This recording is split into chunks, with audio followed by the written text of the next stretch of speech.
Overall impressions, Kevin, of the Strikeforce card. Did the brawl at the end kind of just cover up everything else? Well, Steve, I don't want to get too carried away with the brawl at the end because, while I don't think it was a good thing, let's not make more of it than what it really was. There should be some suspensions handed out, no doubt about it. The Diaz brothers, both Nick and Nathan, should be suspended as well as Mayhem Miller. If Mayhem Miller doesn't get in the cage, none of that stuff happens. So you got to suspend Mayhem Miller. There's got to be consequences for such action. So I did a piece today. I talked to Jeff Mullen of the Tennessee Athletic Commission. He's doing his investigation now, so hopefully he's going to punish some of the people who were involved. Dana White has chosen not to punish Nathan Diaz, who of course fights for the UFC. I think it's a huge mistake. He should punish him for his role in that. You can't represent your company by doing that kind of thing and then essentially condoning it. But I also don't want to get carried away with this idea that this is going to kill MMA, this is going to ruin MMA. It was a stupid thing that guys did in the heat of the moment. I don't think it was a very smart thing, and it just more showed bad crowd control and bad arena management than anything else. Do you think CBS will overreact to it? No. I think that they're going to go forward. Part of it is going to be, I think, depending on what the advertisers say. And I think that the advertisers they get pretty good support from. So I don't think it's going to be a problem that way, and it shouldn't. You know what? It should not affect it. MMA is just as a legitimate sport as any other out there, and it should be treated that way. And if this were to have happened in an NBA game, they wouldn't. When the Detroit Pistons had that amazing brawl a couple of years ago, we didn't see them get taken off network TV. Their game stayed on. I don't see any reason why MMA shouldn't stay on. It was a bad thing that happened. I'm not condoning what happened. And I've been one, Steve, and I've written mostly in the context of boxing, but I've been preaching for years, keep people who don't belong in out of the cage. And I've always said you don't need all these cornermen in the cage. And when you especially in MMA, where it's a little different than boxing, where in boxing, you have veteran trainers, trainers who aren't necessarily current fighters. In MMA, the cornermen are current fighters, and there's rivalries and hard feelings going on. You got to remember that and keep those people out of the cage. And I just think if they would set a policy, and it has to be a commission policy, not a Strikeforce policy, not a CBS policy, not a UFC policy, a commission policy on a state-by-state basis, limiting who's allowed access to the cage or the ring, I think that'll go a long way towards solving a lot of these issues. So I wrote that Tennessee should suspend everyone involved in that brawl for, say, 3 to 4 months. It might cost them a fight in the near future. It sends some sort of message. What do you think Tennessee will do? I think that they are going to come up with some kind of penalty. I think they're taking it seriously enough that they are going to come up with either a fine or a suspension, or maybe both. I think a suspension is in order for what's going on here. 90 to 120 days I don't think is out of line. I don't think that calls for these guys to lose their licenses. I saw some people say that. That's a little bit over the top. Antonio Margarito's fighting, and look what he did in boxing. With the hand wraps.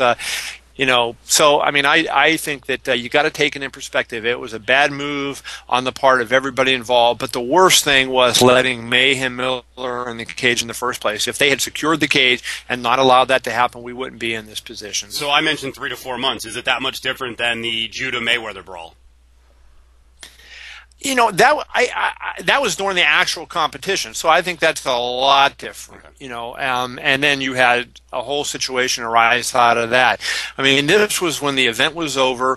Could it have gotten out of hand in the arena? Of course it could have, but it certainly was a lot different, I think, than the Judah Mayweather incident. All right, so that brings us back to Dana White, who essentially is the de facto commish of MMA. That's how he's kind of recognized by the media. Does he have a responsibility to take the lead on this? Because I got to tell you, I don't think Roger Goodell or David Stern or other commissioners would allow one of their athletes to go on national TV and participate in a 7-on-1 brawl. Yeah, I mean, I think Dana should suspend Nate Diaz. I really do. I mean, I think this is a situation where one of the fighters, and it's not, people aren't saying Nate Diaz was involved in the fight. What are they saying? They're saying UFC fighter Nate Diaz was involved in the fight. He represented your company, and when he's under contract to you, he represents your company everywhere he goes. And if it were me and I were the commissioner, I wouldn't want my fighters representing me the way he did. Dana said he spoke with Nathan and had a conversation with him, but he said he's not going to punish him. I think that's a mistake.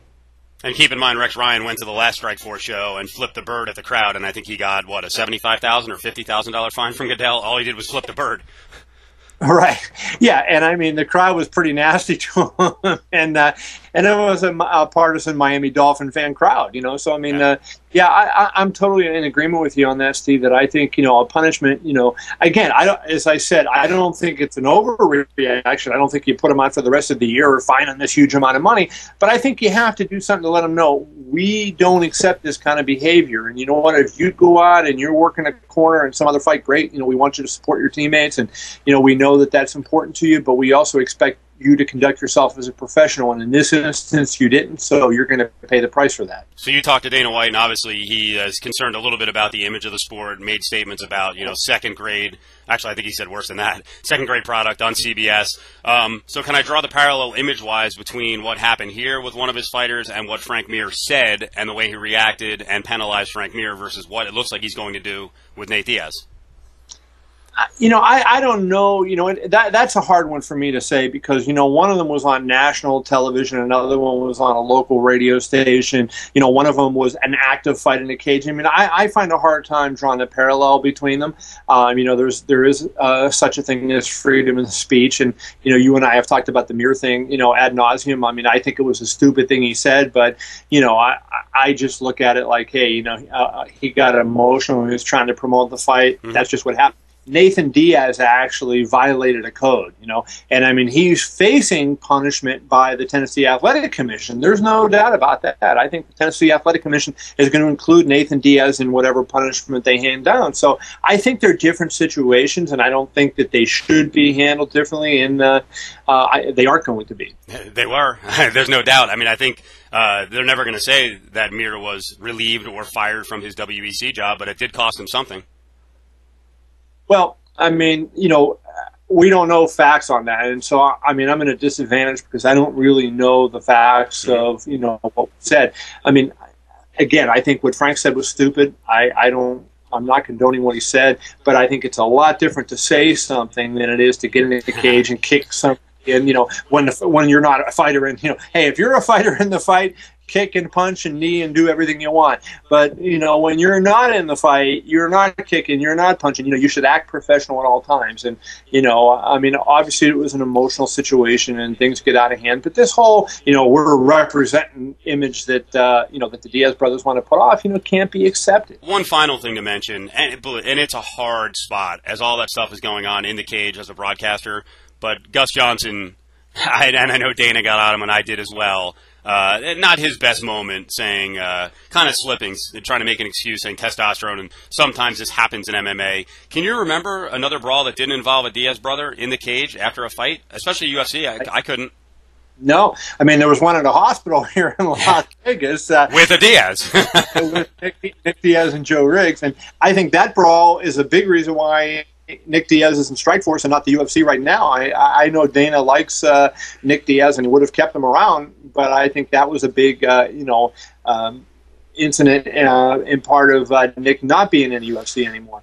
And clearly Nick is one of the better welterweights in the world. So, that incident did cost him. But no, I don't remember it. And I mean, for Gus to make those kind of comments, I mean, come on. I mean, call it what it is. I mean, call it unprofessional, call it everything else. But I mean, to say, oh, there's testosterone in the cage, these things happen, the facts just don't back that up.